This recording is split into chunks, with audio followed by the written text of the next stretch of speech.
My YouTube channel medical and nurses. अब मेरा नाम है कीर्ति। सो गाइज, हमने जो कल 4 अक्टूबर 2020 को HPSSC का स्टाफ नर्स का पेपर हुआ था उसका पार्ट फर्स्ट पढ़ा था। आज हम पार्ट सेकंड पढ़ेंगे। टोटल 170 क्वेश्चन आए थे, 170 क्वेश्चन आए थे जो 85 नंबर्स में आए थे क्वेश्चन। तो यहाँ पे आज हम पार्ट सेकंड पढ़ेंगे। ऑलमोस्ट सभी लोगों के पास इसकी PDF है जो अवेलेबल होगी, बट यहाँ पर बहुत सारे जो यूट्यूब चैनल्स हैं जिन्होंने पेपर को सॉल्व किया है बट GK सेक्शन को सॉल्व किया है। तो यहाँ पे आज हम जो रिमेनिंग क्वेश्चन बचे हुए थे, हमने कल के पार्ट में 78 क्वेश्चन सॉल्व किए थे, तो उसमें कुछ क्वेश्चन है जो बाय मिस्टेक गलत हुए थे, तो पहले हम उनको सुधार लेते हैं, उसके बाद है जो आगे के पार्ट में चलेंगे। तो जो भी लोग चैनल पर नए हैं चैनल को सब्सक्राइब जरूर कर लें, साथ ही साथ बेल आइकॉन को प्रेस कर लें ताकि जब भी वीडियोस पब्लिश हो आपको नोटिफिकेशन मिले और आप लोग वीडियोस को देख सकें। तो यहाँ पे गाइज मेरे पास कमेंट्स आ रहे थे कि क्वेश्चन नंबर 28, 56 और 59, तो तीनों क्वेश्चन को आज हम सुधारेंगे। साथ ही साथ मैं आपको बता दूं कि जब भी मैं वीडियो पब्लिश करती हूँ ऐसा तो नहीं है कि मैंने नर्सिंग की ही नहीं है, क्योंकि मेरे पास कमेंट्स आते हैं कि आप आंखें बंद करके पूरे क्वेश्चन में मार्क कर देती हैं। ऐसा नहीं है। इवन आप लोग भी जब भी पेपर सॉल्व करने बैठते हैं तो कभी कभी बाय मिस्टेक या फिर बाय टाइपिंग के थ्रू आपसे मिस्टेक हो जाती है, तो मुझसे भी हो जाती है। और मैं बार बार कहती हूँ कि जब भी कुछ भी गलती हो तो आप लोग प्लीज़ कमेंट बॉक्स में बताया करें। तो यहाँ पर मेरे पास अभी रिसेंट में कमेंट्स आए थे कि आप बिना पढ़े ही या तो आपने नर्सिंग नहीं की है या फिर आप BA पास हैं इस तरीके से। तो ऐसा कुछ भी नहीं है गाइज। मैं 2017 के बैच की पास आउट हूँ, लेकिन बिना पढ़े तो मैं भी पेपर आपको सॉल्व करके नहीं दूंगी, क्योंकि दूसरों को पढ़ाना अपने से पढ़ने से ज़्यादा बड़ी रिस्पॉन्सिबिलिटी होती है। तो ऐसा बिल्कुल भी नहीं है। तो जो भी लोग ऐसा सोचते हैं कि मैं आंखें बंद करके आंसरिंग करती हूँ, तो आप लोग भी अपने घर पे बैठ के आंसरिंग कर सकते हैं आंखें बंद करके। मुझे ज़रूर इस तरीके के पेपर भेज देना। गाइस, जो भी क्वेश्चन रॉन्ग हुए थे उनको पहले हम रेक्टिफाई कर लो, उसके बाद जो रिमेनिंग क्वेश्चन थे 170 नंबर तक के क्वेश्चन वो हम पढ़ेंगे। तो यहाँ पर क्वेश्चन नंबर 59 था, the term bacteria was coined bye. तो बैक्टीरिया को खोजा किसने था? ल्यूवेनहॉक ने। बट इन्होंने इसको बैक्टीरिया नाम नहीं दिया था, इस कारण से यहाँ पे बहुत सारे लोगों को डाउट हो रहा है। और जो बैक्टीरिया नाम किसने दिया था इसको? एहरेनबर्ग ने। तो यहाँ पर आप इसको मार्क कर सकते हैं ऑप्शन डी को। क्वेश्चन नंबर 56, इस पर भी बहुत कमेंट्स आए थे। तो यस, डिगॉक्सिन टॉक्सिसिटी का जो मोस्ट लाइकली फर्स्ट साइन है वो क्या है? वो है एनोरेक्सिया। तो यहाँ पर इसका करेक्ट आंसर आप लोग कर लेना ऑप्शन सी। डिगॉक्सिन टॉक्सिसिटी का फर्स्ट साइन क्या है? Anorexia. And question number 28, question number 28, तो हाँ यहाँ पर भी ये रॉन्ग हुआ था। तो ऑटोक्लेव क्या है? यहाँ पर बेस्ट मेथड है मॉइस्ट हीट स्टरलाइजेशन के लिए। तो इसका आंसर क्या है? ए। क्या है? ऑटोक्लेव। ऑटोक्लेव क्या है? Moist heat method of sterilisation. तो गाइज, यदि आपको लगता है कि और भी क्वेश्चनिंग में आंसरिंग गलत हो तो आप लोग प्लीज़ कमेंट बॉक्स में कमेंट्स करके बता सकते हैं। आज हम पढ़ेंगे इसका सेकेंड पार्ट, क्योंकि फर्स्ट पार्ट में हम 78 क्वेश्चन है जो सॉल्व कर चुके थे। नेक्स्ट पार्ट देखेंगे आज हम क्वेश्चन नंबर 79 से, जिसमें GK के क्वेश्चन है, हिंदी के क्वेश्चन है, 2-3 क्वेश्चन इंग्लिश के भी हैं यहाँ पर। और साथ ही साथ 2-3 क्वेश्चन मैंने आप लोगों के लिए छोड़े हुए, इसका आंसर आप लोग जरूर कमेंट बॉक्स में बताना। तो यहाँ पर क्वेश्चन है 79 नंबर का क्वेश्चन है, the seals found at Indus valley sites are made of. Sindhu घाटी स्थलों से प्राप्त मोहर बनी थी। तो सिंधु घाटी जो हड़प्पा संस्कृति की है, तो उस टाइम पर जो मोहर बनी थी किसकी बनी थी? स्टेटाइट की। तो यहाँ पर आंसर क्या होगा? C. Next is the philosophy propounded in the Upanishad is known as. Upanishad में प्रतिपादित दर्शन है, तो उपनिषद को और क्या कहा जाता है? Vedanta, Vedanta. Next is the important administrative functionaries in the Mauryan age were known as. तो मौर्य युग में महत्वपूर्ण प्रशासनिक अधिकारी किस नाम से जाने जाते थे? तो जिन भी लोगों ने चंद्रगुप्त मौर्य या फिर अशोका, चाणक्य सभी चीज़ें देखी होंगी उनको ये अच्छे से पता होगा। तो जो मौर्य युग में महत्वपूर्ण प्रशासनिक अधिकारी जाने जाते थे तीर्थ नाम से। Next is who founded the Chola empire. Chola साम्राज्य के संस्थापक कौन थे? तो वो थे विजयलय, जो कि तमिलनाडु के थे, साउथ के थे। इसमें आई थिंक कि तमिलनाडु के ही थे विजयलय, जिन्होंने चोला एम्पायर की नींव रखी थी, संस्थापक थे। नेक्स्ट है the only sultan who declared himself caliph. तो एकमात्र सुल्तान जिसने अपने आप को खलीफ घोषित किया था तो वो थे मुबारक शाह खिलजी। मुबारक शाह खिलजी ने अपने आप को खलीफ घोषित किया था। नेक्स्ट है the famous peacock throne originally belongs to. सुप्रसिद्ध मयूरासन मूलभूत से संबंधित है। तो सुप्रसिद्ध मयूरासन है जो फेमस पीकॉक थ्रोन है किससे रिलेट करता है? शाहजहां से, जिन्होंने रेड फोर्ट में इसको रखा था। Next is Tipu Sultan was finally defeated at the hands of. तो टीपू सुल्तान का किला कई बार एग्जाम में आया है तो ये मैसूर में है। और टीपू सुल्तान ने आखिरी बार अपनी हार है जो किसके हाथों पराजित हुए थे टीपू सुल्तान लास्ट टाइम? तो वो हुए थे लॉर्ड वेलिजली के द्वारा। नेक्स्ट इज द प्रार्थना समाज वॉज एस्टेब्लिश्ड बाय। तो प्रार्थना समाज की स्थापना किसने की थी?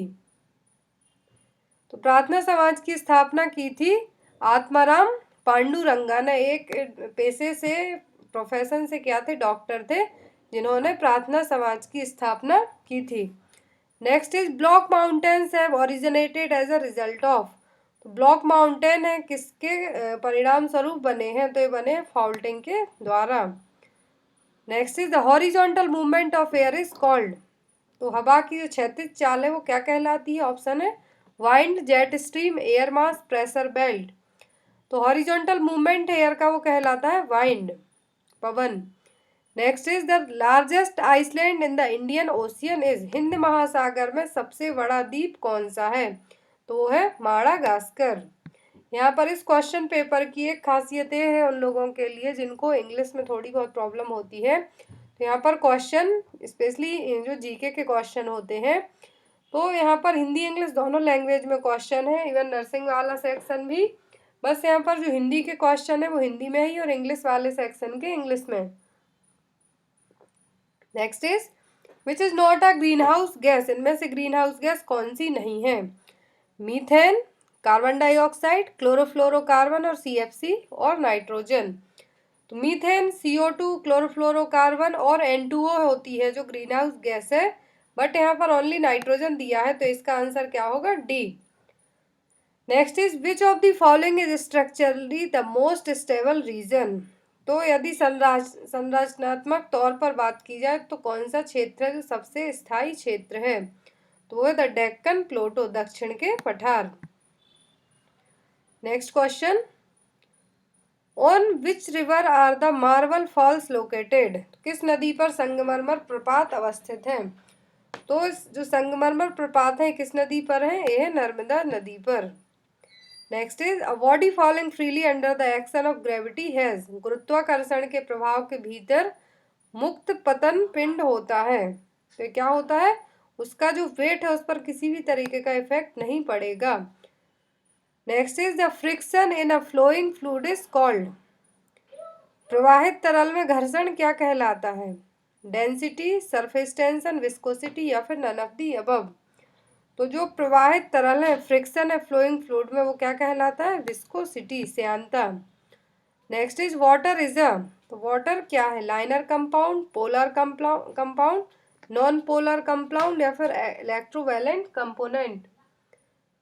तो जो वाटर है क्या है? पोलर कंपाउंड है। और इसको पोलर कंपाउंड क्यों कहा गया है? क्योंकि जो H2O वाटर का फॉर्मूला है यहाँ पर जो बॉन्ड होता है उसके कारण इसको पोलर कंपाउंड कहा गया है। Next is 95% ethanol is called. Question number 96 है जो, तो जो 95% एथेनॉल है वो क्या कहलाते हैं? Rectified spirit, absolute alcohol, methyl युक्त स्प्रिट और पावर एल्कोहल। तो 95% एथेनॉल है कहलाते हैं रेक्टिफाइड स्प्रिट, संशोधित spirit. Next question, question number 97, from where we borrowed the parliamentary form of government. हमने सरकार का संसदीय स्वरूप कहाँ से ग्रहण किया है? तो सरकार का जो इंडियन गवर्नमेंट का जो पार्लियामेंट्री का जो संसदीय स्वरूप है वो हमने कहाँ से लिया है? तो वो लिया है हमने ब्रिटेन की गवर्नमेंट से। तो यहाँ पर आंसर क्या होगा? C. Next is what type of writ is not issued under Indian constitution. भारतीय संविधान के तहत कौन सी याचिका जारी नहीं की जा सकती? तो जनरली भारतीय संविधान के हिसाब से 5 याचिकाएं जारी की जाती हैं। बट उनमें से कौन सी नहीं की जाती है, तो वो व्यादेश या फिर injunction. Next is who administers the oath of office to the president. राष्ट्रपति को पद की शपथ कौन दिलवाता है, तो जो राष्ट्रपति होते हैं हमारे भारत के, उनको ओथ है जो राष्ट्रपति पद की शपथ है वो कौन दिलवाता है। ऑप्शन है chief justice of India, speaker of Lok Sabha, vice president या फिर प्राइम मिनिस्टर। तो जो हमारे भारत के प्रेसिडेंट हैं उनको शपथ कौन दिलवाता है, भारत के मुख्य न्यायाधीश, CJI of India, chief justice of India. और यदि इनको रिजाइन करना हो, इनको अपने पद से छोड़ना हो, तो ये अपना इस्तीफा किसको देंगे, वाइस प्रेसिडेंट को, उपराष्ट्रपति को। तो आपको ये चीज़ें याद रखनी है कि शपथ कौन दिलवाएगा प्रेसिडेंट को इंडिया के, भारत के मुख्य न्यायाधीश और चीफ जस्टिस ऑफ इंडिया। और यदि प्रेसिडेंट को रिजाइन करना है, अपने पद से इस्तीफा देना है, तो किसको देंगे, उपराष्ट्रपति और वाइस प्रेसिडेंट को। नेक्स्ट है यहाँ पर what is the retirement age of the जज of Supreme Court. Supreme Court के जज की रिटायरमेंट एज क्या है, सर्वोच्च न्यायालय के न्यायाधीश की निवृत्ति आयु कितनी होती है। ऑप्शन है 60 वर्ष, 62 वर्ष, 65 वर्ष या फिर 68 वर्ष। तो सुप्रीम कोर्ट के जज होते हैं, उनकी रिटायरमेंट एज होती है 65 ईयर, 65 साल। Next is the purpose of devaluation is to. अवमूल्यन का हेतु है, तो डिवैल्यूएशन का पर्पस क्या है। Encourage export, discourage export, encourage import या फिर नन ऑफ दीज। तो डिवैल्यूएशन का जो पर्पस है वो क्या है, निर्यात को बढ़ावा देना, encourage to export. Next is capital market regulator is. पूंजी बाजार का नियमन कौन करता है, आरबीआई, आईआरडीए, सेबी या फिर नन ऑफ दी अबव। तो कैपिटल मार्केट का रेगुलेटर करता है सेबी। यहाँ पे गाइज एक पेज मिसिंग है, उसमें 2 से 3 क्वेश्चन आई थिंक ब्लड से रिलेटेड क्वेश्चन थे और 1-2 क्वेश्चन हिमाचल प्रदेश का जीके था उसके थे, तो वो क्वेश्चन यहाँ पे नहीं है। क्वेश्चन नंबर 59 से देखिए, Pin valley national park is located in which district of Himachal Pradesh. तो पिन वैली नेशनल पार्क है जो पिन घाटी राष्ट्रीय उद्यान है जो कहाँ पर है, हिमाचल प्रदेश के किस जिले में है। ऑप्शन है शिमला, कुल्लू, मंडी या फिर नन ऑफ दीज। तो जो पिन वैली नेशनल पार्क है लाहौल स्पीति में है, तो यहाँ पर ऑप्शन ही नहीं है वो, तो इसका राइट आंसर क्या होगा, टी, इनमें से कोई नहीं, नन ऑफ दीज। कहाँ पर है Pin valley national park Himachal Pradesh में, तो यह लाहौल स्पीति में, और यहाँ पर उनमें से कोई भी ऑप्शन नहीं है। So here is the right answer is D, none of these. Next is Zanskar mountain range separates Himachal Pradesh from. तो जास्कर पर्वतमाला है जो हिमाचल प्रदेश को किससे पृथक करती है, सेपरेट करती है, तिब्बत से, नेपाल से, भूटान से या फिर नन ऑफ दीज। तो जास्कर माउंटेन रेंज है जो क्या करती है, हिमाचल प्रदेश को तिब्बत से सेपरेट करती है। तो यहाँ पर इसका आंसर क्या होगा, A, Tibet. Next is who was the first chairman of Himachal Pradesh public service commission. Himachal Pradesh का जो लोक सेवा आयोग है उसके पहले प्रथम सभापति या फिर फर्स्ट चेयरमैन कौन थे। तो हिमाचल प्रदेश के जो पब्लिक सर्विस कमीशन के फर्स्ट चेयरमैन थे वो थे लेफ्टिनेंट जनरल के.एस. कटोच। कौन थे, lieutenant general K S. Katoch. Next is in which year was the big landed state and land reforms act passed in Himachal Pradesh. Himachal Pradesh में किस वर्ष बड़ी भूमि संपत्तियां तथा भूमि सुधार अधिनियम पारित हुआ था। तो ये पारित हुआ था 1952 में, 1952 में। Next is Getty theatre was open in Shimla by the British in. तो ब्रिटिश द्वारा शिमला में गेटी थिएटर को कब खोला गया था। क्वेश्चन नंबर 113 है, जो गेटी थिएटर है शिमला में ब्रिटिशों के द्वारा कब खोला गया था। तो ये खोला गया था 1887 में, 1887 में। Next is which ruler of Bilaspur was forced by the people to leave the state because of his tyrannical rule. तो बिलासपुर के कौन से शासक को अपने अत्याचारी शासन के कारण लोगों ने राज्य छोड़ने पर मजबूर किया था। ऑप्शन है समुद्रगुप्त, आनंद चंद, घमंड चंद या फिर नन ऑफ दीज। तो जो बिलासपुर के जो शासक थे उनको अत्याचार के कारण वहाँ के लोगों ने उनको मजबूर कर दिया था कि वो उस राज्य को छोड़ के चले जाएं। तो वो थे मेघचंद्र। तो यहाँ पर मेघचंद्र एक भी ऑप्शन में नहीं है, तो इसका आंसर क्या होगा? डी, इनमें से कोई नहीं, none of these. Next is which ruler of Chamba was first to adopt the title of Varman. Chamba का वह पहला शासक कौन था जिसने वर्मन का खिताब हासिल किया था? तो चंबा के जो पहले रूलर थे जिन्होंने क्या किया था, वर्मन टाइटल को अडॉप्ट किया था पहली बार, तो वो थे Aditya Varman. Next is Himachal Pradesh technical university is located at which place in Himachal Pradesh. ये क्वेश्चन कई बार एग्जाम में आ चुका है। हिमाचल प्रदेश का जो स्थान है जहाँ पर हिमाचल प्रदेश टेक्निकल यूनिवर्सिटी है, तो ये कहाँ पर है? हमीरपुर में। Next is which major hydel project is Himachal Pradesh is being run in collaboration with Russia. Himachal Pradesh में रूस के सहयोग के साथ कौन सी महत्वपूर्ण पन विद्युत परियोजना अस्तित्व में आ रही है? अभी स्टार्ट नहीं हुई है बट स्टार्ट होनी है पन विद्युत परियोजना। तो उस पन विद्युत परियोजना का नाम क्या है जो रसिया के कोलैबोरेशन के साथ हिमाचल प्रदेश में खुलने वाली है? तो वह Koldam. Next is the book Himachal Pradesh its shape and state is written by. Himachal Pradesh its shape and state किसके द्वारा लिखी गई थी? तो ये लिखी गई थी डॉक्टर वाई.एस. परमार के द्वारा। Next is Suhi fair is celebrated at which place in Himachal Pradesh. तो सूही मेला है जो हिमाचल प्रदेश के किस स्थान पर मनाया जाता है? प्रागपुर, पालमपुर, चंबा या फिर झुकाला। तो सूही फेयर है जो सूही मेला है हिमाचल प्रदेश में मनाया जाता है चंबा में। कहाँ पर? चंबा में। Next is when is the world Braille day celebrated every year. तो प्रत्येक वर्ष किस दिन विश्व ब्रेल दिवस को हम मनाते हैं? वर्ल्ड ब्रेल डे वो 4 जनवरी को, 4 जनवरी को।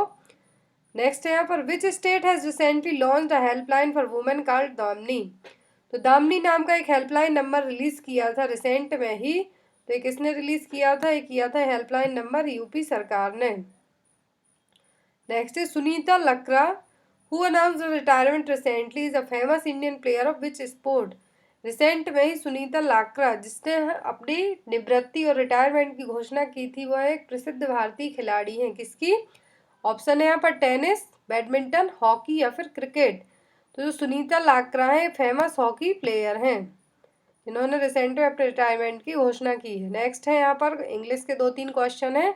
Meaning of the idiom to beat the air is. तो इस आइडियम का मतलब यहाँ पे आपको बताना है। तो इसका मतलब होगा to make effort that are useless or vain. Next यहाँ पर antonym of the word magnanimous, sorry magnanimous का यहाँ पर आपको एंटोनिम बताना है। तो इसका एंटोनिम्स होगा सेल्फिश। नेक्स्ट है यहाँ पर you must your career with all seriousness.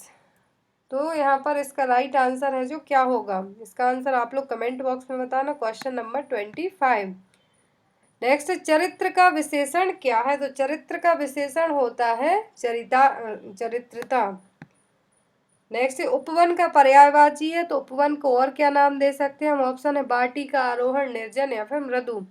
तो उपवन का मतलब है यहाँ पर छोटे छोटे वन होंगे, वाटिकाएं होंगी। तो यहाँ पर इसका आंसर क्या होगा? ए। नेक्स्ट यहाँ पर जूते चाटना मुहावरे का अर्थ है। Question number 128, 128वां। जूते चाटना मुहावरे का अर्थ मतलब क्या होता है? चापलूसी करना। Next question, question number 34। The type of joint between sacrum and coccyx is. तो सैक्रम और कोकैक्स के बीच में जो जॉइंट होता है वो क्या कहलाता है? वो कहलाता है symphysis. Next is the main solute component of urine. तो यूरिन का मुख्य विलेय घटक क्या है? Urea, glucose, agglutinin, urofibrinogen, sorry urobilinogen. तो यूरिन का जो मेन कंपोनेंट है वो क्या है? Urea. Next is the site of oogenesis is. oogenesis की प्रोसेस कहाँ पर होती है? ओवरी में। Next is bone is the example of. तो बोन किसका एग्जाम्पल है? Connective tissue, epithelial tissue, nervous tissue या फिर मसल टिश्यूज। तो बोन एग्जाम्पल है कनेक्टिव टिश्यू का। Next is afferent nerve fibers carry impulses from. 2 तरीके की नर्व फाइबर्स होते हैं, एक तो अफरेंट, दूसरे होते हैं एफरेंट। तो जो एफरेंट नर्व फाइबर है इम्पल्सेस को कैसे कैरी करते हैं? कैरी इम्पल्सेस फ्रॉम तो ये कहाँ से कैरी करते हैं इम्पल्सेस के लिए? रिसेप्टर टू सीएनएस, रिसेप्टर से सेंट्रल नर्वस सिस्टम के लिए। और सीएनएस टू रिसेप्टर्स कौन कैरी करते हैं? एफरेंट। और यहाँ पर क्वेश्चन क्या है? Efferent nerve. नेक्स्ट है length of male urethra is approximately. तो मेल यूरेथ्रा की लेंथ होती है सेंटीमीटर में, वो 20 सेंटीमीटर होती है। तो अकॉर्डिंग टू ऑप्शन यहाँ पर राइट आंसर क्या होगा? ए, 18 to 20 centimetre. Next is which bacteria is normally present in vagina. तो वेजाइना में कौन सा बैक्टीरिया प्रेजेंट होता है? स्ट्रेप्टोकोका, हीमोफिलस इन्फ्लुएंजा, लैक्टोबैसिलस एसिडोफिलस या फिर कॉर्नी बैक्टीरियम स्पॉन्जी। तो यहाँ पर जो बैक्टीरिया प्रेजेंट होता है वेजाइना में नॉर्मली वो है lactobacillus acidophilus. Next is Haversian canals are found in. तो हेवर्सियन कैनाल्स कहाँ पर पाई जाती हैं? बोन्स में। यहाँ पे गाइस कुछ क्वेश्चन के जो इमेज बेस्ड मुझे पेपर मिला था तो उनको मैंने पीडीएफ में कन्वर्ट किया था, इस कारण से यहाँ पर कुछ क्वेश्चन है जो यहाँ के वहाँ हो गए थे, इसीलिए क्वेश्चन नंबर 129 है यहाँ पर। हेवर्सियन कैनाल्स आर फाउंड इन। तो हेवर्सियन कैनाल्स हैं जो कहाँ पर पाई जाती हैं? तो ये पाई जाती हैं बोन्स में। नेक्स्ट क्वेश्चन है question number 130, heat regulating center is located at. तो हीट रेगुलेटिंग सेंटर कहाँ पर होता है? होता है हाइपोथैलेमस में।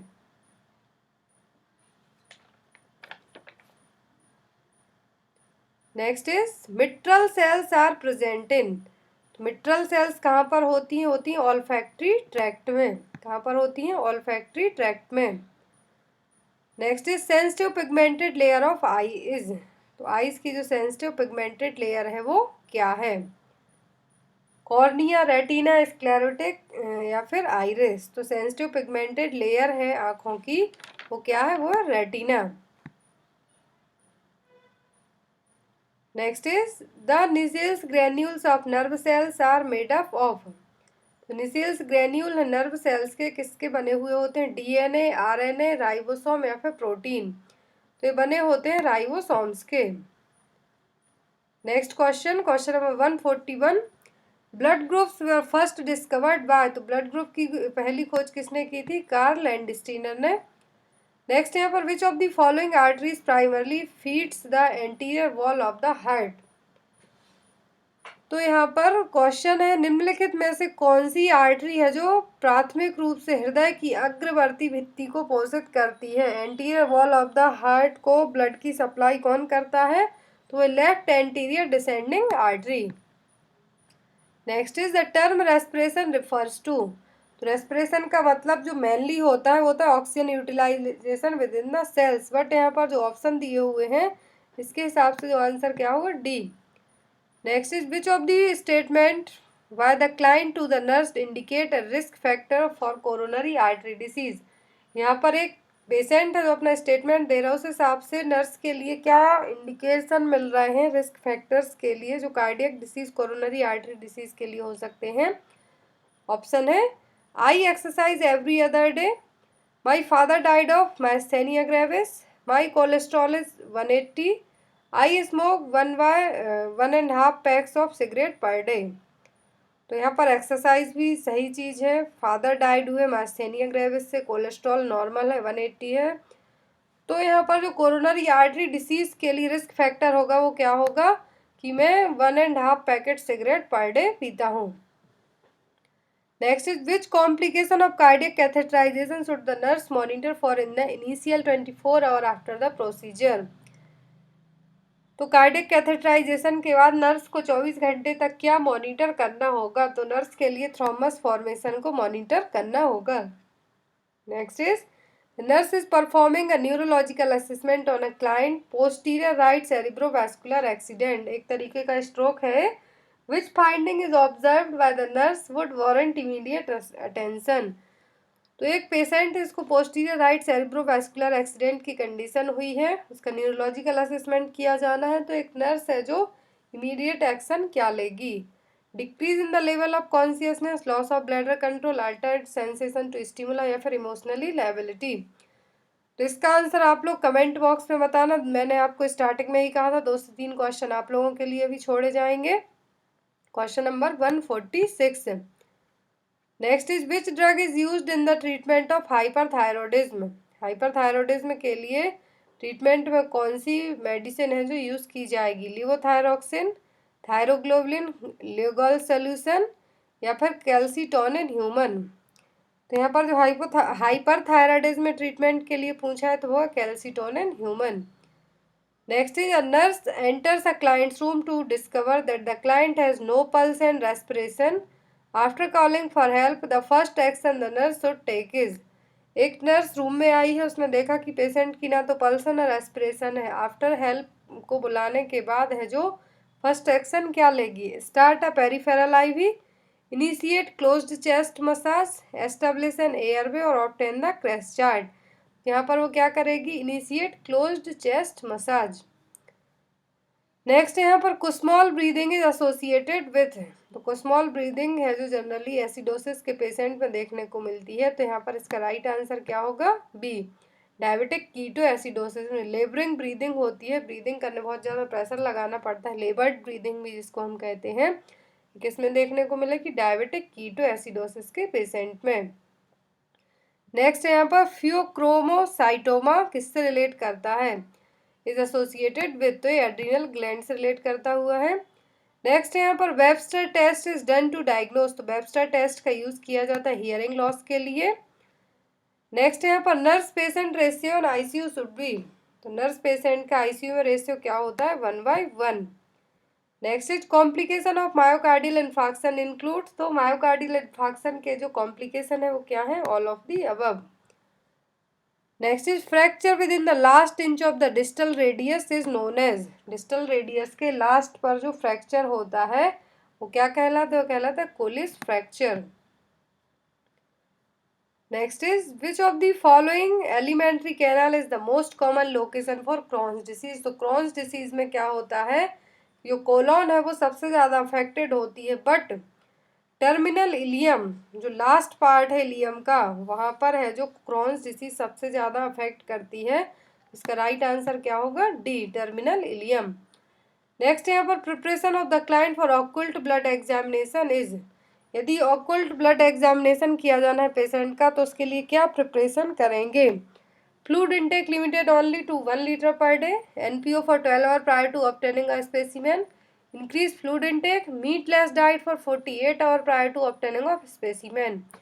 तो ऑक्युल्ट ब्लड एग्जामिनेशन किया जाना है तो उस पेशेंट के लिए क्या किया जाएगा, मीटलेस डाइट जो मांस रहित भोजन है उसको 48 आवर 48 घंटे पहले ही आपको नहीं खाना है, स्पेसिमेन देने के पहले, ऑब्टेनिंग ऑफ स्पेसिमेन के क्या करना है, सैंपल होने के पहले 48 घंटे पहले ही आपको बंद करना है। साथ ही साथ बीट रूट और बहुत सारे ऐसे आइटम्स होते हैं जो ऑक्युल्ट ब्लड एग्जामिनेशन के पहले स्टॉप करवाए जाते हैं। तो यहाँ पर इसका राइट आंसर क्या होगा, D. Next is nurse preparing to assist the physician to examine the client's skin with Wood light would do which of the following, तो जो वुड लाइट टेस्ट किया जाता है स्किन के लिए किया जाता है, इसमें एक टॉर्च तरीके से होती है, इसमें मरकरी वाली लाइट्स, बहुत सारे ऐसी जो लाइट्स यूज़ की जाती हैं स्किन टेस्टिंग के लिए कि इसमें बैक्टीरिया वायरस कुछ है तो नहीं, तो इसके लिए आप टेस्ट करवाया जाना है, वुड लाइट टेस्ट है जो। तो इस टेस्ट के लिए आपको पेशेंट को क्या चीज़ें बतानी होंगी, obtain an informed consent, tell the client that the procedure is painless, save the skin site और प्रिपेयर अ लोकल एनेस्थेटिक। तो यहाँ पर मैंने बताया कि स्किन के लिए जो बैक्टीरिया वायरस को आइडेंटिफाई करने के लिए जो डार्क लाइट है जो पेशेंट की स्किन पर रखी जाती है उनसे फिर चेक किया जाता है। तो यहाँ पर इसका आंसर क्या होगा, C, save the skin. Right answer क्या होगा, C, save the skin site. Next is if breath sound are only heard on the right side after intubation, यदि breath sound only right side ही आपको सुनाई दे रहा है इंट्यूबेशन के बाद तो आपको क्या करना है, extubate, ventilate for 30 second and then try again, the patient probably only has one lung, the right, you have intubated the stomach, pull the tube back and listen again। तो यहाँ पर इस क्वेश्चन का आंसर भी आप लोग बताना, क्योंकि जो क्वेश्चन मैंने आपके लिए छोड़े हैं उनका आंसर मैं जब जो नेक्स्ट सीरीज वाइज जो हमने 1000 MCQs की सीरीज स्टार्ट की उसमें बताऊंगी इन क्वेश्चन के आंसर, जब तक आप लोग इनके आंसर बताना। नेक्स्ट है यहाँ पर question number 159, Diazepam is prescribed for a client with anxiety. The nurse instruct the client to expect which side effect. Diazepam medicine है जो बेंजोडाइज़ेपाइन कैटेगरी की मेडिसिन है, तो किसी क्लाइंट को दी गई है एंजाइटी ट्रीट करने के लिए, तो आपके लिए एज अ नर्स आपको क्या इंस्ट्रक्ट करना है कि कौन से साइड इफेक्ट आपको देखने मिल सकते हैं इस मेडिसिन के। ऑप्शन है इन कोऑर्डिनेशन, कफ, टिनिटस या फिर हाइपरटेंशन। तो यहाँ पर इसका राइट आंसर होगा वो क्या होगा, इन कोऑर्डिनेशन होगा, कन्फ्यूज़न होगा, बहुत सारे ऐसे दिमाग में थॉट्स आएंगे, हाइपर एक्टिविटीज़ भी होंगी डाइज़ेपाम के कारण। तो यहाँ पर इसका राइट आंसर क्या होगा, ए।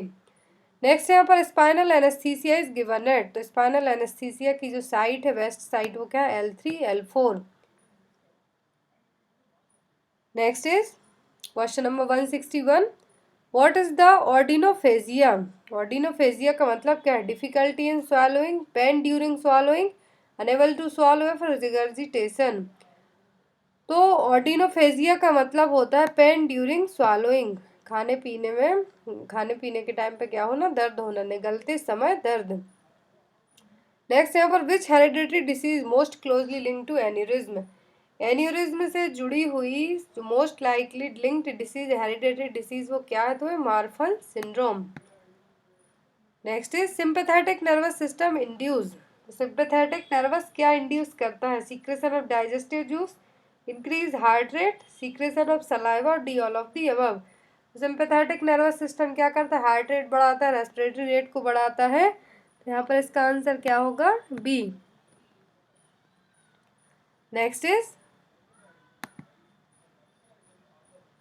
नेक्स्ट क्वेश्चन है यहाँ पर question number 164, ECG changes in myocardial infarction is. तो मायोकार्डियल इन्फार्क्शन की कंडीशन में ईसीजी में क्या चेंजेस देखने को मिलते हैं, तो जो एसटी सेगमेंट है क्या होता है, एलिवेट होता है। तो यहाँ पर इसका आंसर क्या होगा, A. Next question, classic symptom of deep vein thrombosis includes all of the following except. तो डीप वेन थ्रोम्बोसिस, डीवीटी में सभी सिम्टम्स देखने को मिलते हैं बट किसी एक को छोड़कर। हॉर्मन sign, swelling, redness, pain, but muscle pain है जो नहीं होगा, नर्व पेन होगा। तो यहाँ पर आंसर क्या होगा, ए।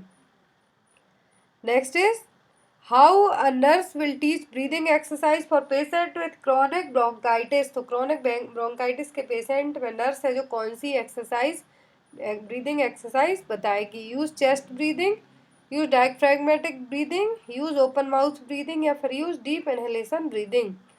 तो क्रोनिक ब्रोंकाइटिस और सीओपीडी के पेशेंट में जो एक्सरसाइज बताई जाती है वो है use diaphragmatic breathing. Next is a nurse is taking care of a patient with DVT and she must be aware that venous emboli will be lodged in. तो डीवीटी के पेशेंट की नर्स से care कर रही है, तो जो Venus एम्बुलाई है नर्स को पता होना चाहिए कि कहाँ पर जा सकता है, तो लंग्स में भी ट्रांसफर हो सकता है। Next is conjunctival xerosis occurs due to the deficiency of. तो आंखों से रिलेटेड जितनी भी प्रॉब्लम्स होती हैं जिसमें ड्राई कॉर्निया रहेगा कंजक्टिवल सिरोसिस में, तो किसके कारण होता है विटामिन ए की कमी के कारण। Next is a patient with gout should follow what type of diet. जो गट के पेशेंट होते हैं उनमें क्या होता है, यूरिक एसिड का ऑक्यूमुलेशन हो जाता है, तो उनके लिए कौन सी डाइट है जो बेस्ट होगी, वो होगी low purine diet. Last question, a patient is suffering from a broken jaw, which foods would be mostly beneficial for this patient। तो ब्रोकन जॉ पेशेंट के लिए कौन से फूड हैं जो मोस्टली सुटेबल होंगे, तो वो होंगे rice, watermelon and smoked fish. तो गाइज ये थे यहाँ पर टोटल 170 क्वेश्चन। यदि इनमें कुछ भी आंसरिंग रॉन्ग हुई हो तो प्लीज़ आप लोग कमेंट बॉक्स में कमेंट जरूर करना। Thank you for watching us, bye bye.